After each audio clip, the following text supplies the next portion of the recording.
horse. Again, mandible of horse is a single bone, consists of a body portion and two rami. These are called as rami of the mandible. So this body portion, it is having alveolar border where the incisor tooth are the alveolar socket for incisor tooth as well as for the canine tooth. They will be present.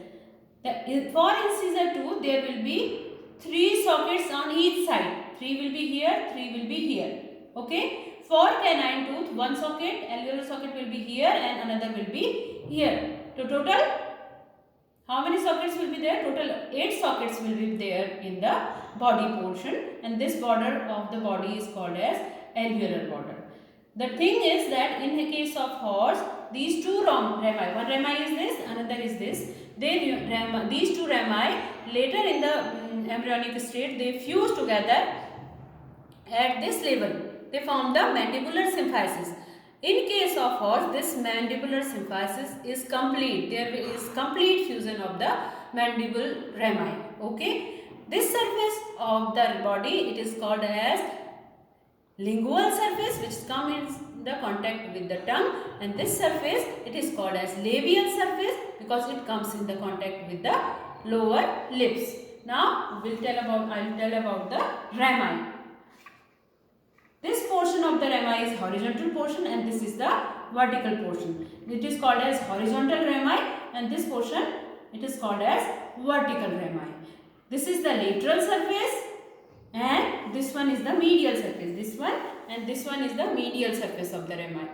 Okay. In the lateral surface, where this horizontal rami meet with the body, there you will find a foramen here. This is the mental foramen which will be present on the lateral surface.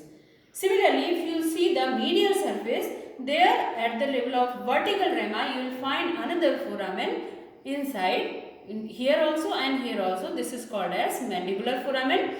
But in case of horse, you won't find the lingual groove. If you will see downward, there will be no groove present downward. Lingual groove is not present in case of horse. Now, if you see this horizontal portion and the vertical portion, where this is the ventral border and this is somewhat convex in appearance, and the dorsal border, it is concave in appearance, where this border, ventral border of horizontal rami meets with the vertical rami border, there an angle is formed. This angle is called as angle of mandible and it is somewhat more convex compared to the bovine in case of horse. Now the posterior extremity, in this posterior extremity there is coronoid process and the condyle, mandibular condyle, and in between this the mandibular notch is there. In case of horse, this coronoid process is not so prominent as it is present in case of bovine. And if you see this alveolar border, that is the dorsal border of the mandible in case of horse, then in the horizontal portion, it will be containing total 6 sockets each side for the cheek tooth.